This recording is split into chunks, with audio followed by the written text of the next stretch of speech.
Right now, Linux is running the servers that stream your music, process your bank transactions, and deliver your search results. Over 96% of the world's top 1 million web servers run Linux, not Windows, not macOS. But ask most people what Linux actually is and they'll say it's a coding thing or hackers use that. By the end of this video, you'll know exactly how Ubuntu decides what software you can install, why Arch Linux breaks when other distros don't, and what Debian stability actually means in technical terms. Number 1. Ubuntu. The Ubuntu package manager is resolving dependencies right now on millions of machines, checking whether the library version a piece of software needs conflicts with what's already installed before it writes a single file to disk. apt, the tool doing this, maintains a local index of every available package in Ubuntu's official repositories and calculates a dependency graph before any installation begins. The limitation surfaces directly from this design. Ubuntu's repositories are curated and updated on a fixed release cycle. The dependency resolution only works cleanly because Canonical controls which versions of packages are in the repo at any given time. That control is also why you often can't get the latest version of software through apt. Canonical hasn't tested and published it yet. Ubuntu LTS releases are supported for 5 years, which is why over 34% of all Linux servers globally run some version of Ubuntu. Netflix's CDN infrastructure, Dropbox's backend, and the majority of AWS EC2 instances default to Ubuntu images. Canonical's Snap package system attempts to solve the version problem by bundling dependencies inside the package itself. But snaps are larger, slower to launch, and don't integrate with the system theme the way apt packages do. That trade-off is exactly why many Ubuntu users immediately replace Snap packages with apt alternatives after a fresh install. Number 2. Linux Mint. Most people assume Linux Mint is just Ubuntu with a different desktop, same core, different wallpaper. That's reasonable. Mint is built on Ubuntu's base, uses the same apt package manager, and runs the same kernel. The assumption is almost correct, which is exactly what makes it misleading. Where it breaks down, Mint actively disables and replaces core Ubuntu components by default. Snap is disabled out of the box in Mint. When Ubuntu pushes a Snap update to your Firefox, Mint users don't get it that way at all. If you assume the two systems behave identically and write a deployment script targeting both, your Snap-based package logic will fail silently on Mint. Number 3. Arch Linux. Arch Linux breaks after updates more often than any other major distribution.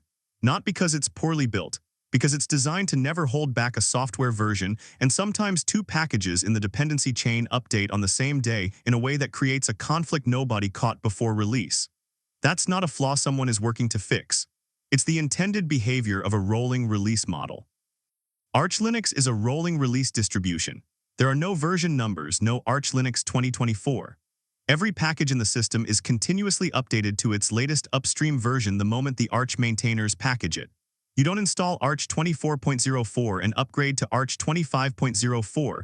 You install Arch once and it updates indefinitely in place.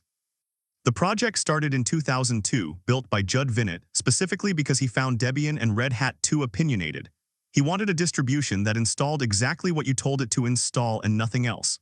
The Arch installer from that era gave you a command line and a blank file system. The philosophy hasn't changed since. Arch assumes you know what you want and doesn't make decisions for you. Pacman, the package manager, syncs directly against the Arch repositories with no stability tier between you and the latest build. The Arch User Repository, AUR, extends this further. It's a community-maintained collection of build scripts for software not in the official repos, covering over 85,000 packages. You pull a build script, compile the software on your machine, and install it. That's how Arch handles software that hasn't been officially packaged. 1 in 5 advanced Linux users runs Arch or an Arch-based system as their primary machine. It's the dominant distribution in competitive programming environments and on developer workstations where having the absolute latest compiler or toolchain version matters. The Arch Wiki is the most comprehensive Linux documentation resource online. It's so thorough that Ubuntu and Fedora users read it to solve problems on their own systems. Number 4 is Fedora. Red Hat Enterprise Linux powers roughly 33% of enterprise Linux deployments worldwide.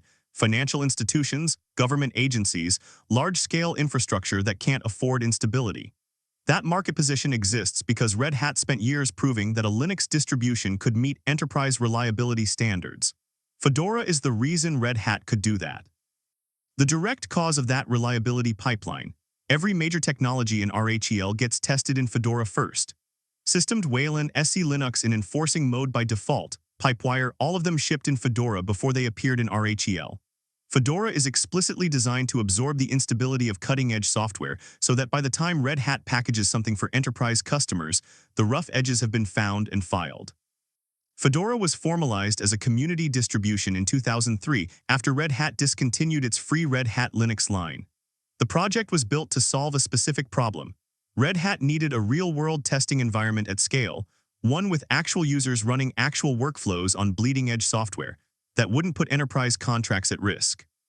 The constraint that shaped the design was this: Fedora had to be genuinely useful as a desktop and workstation OS, not just a QA sandbox.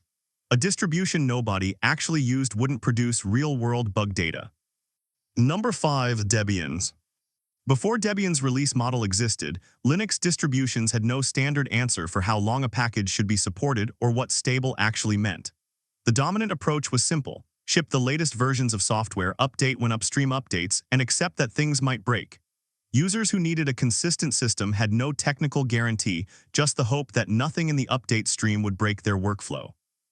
The specific failure mode: production servers couldn't be safely left on automated updates. A library update could silently change behavior in a way that crashed an application 3 days later.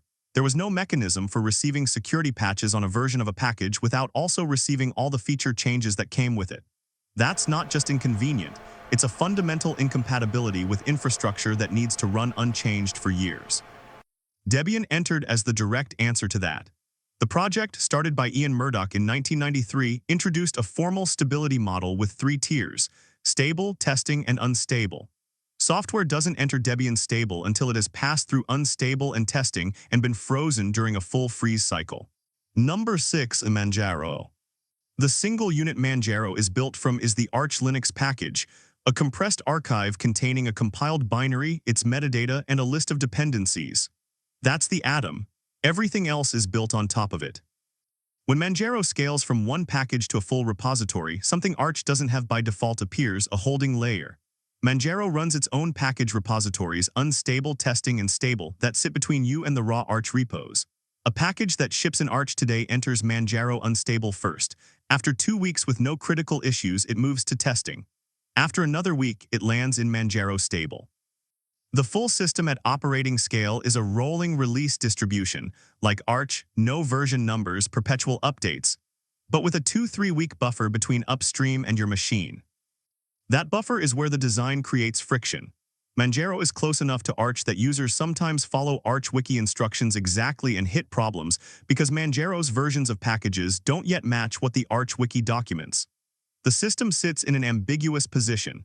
It's not current enough to guarantee Arch package compatibility, but it's not stable enough to guarantee long-term consistency.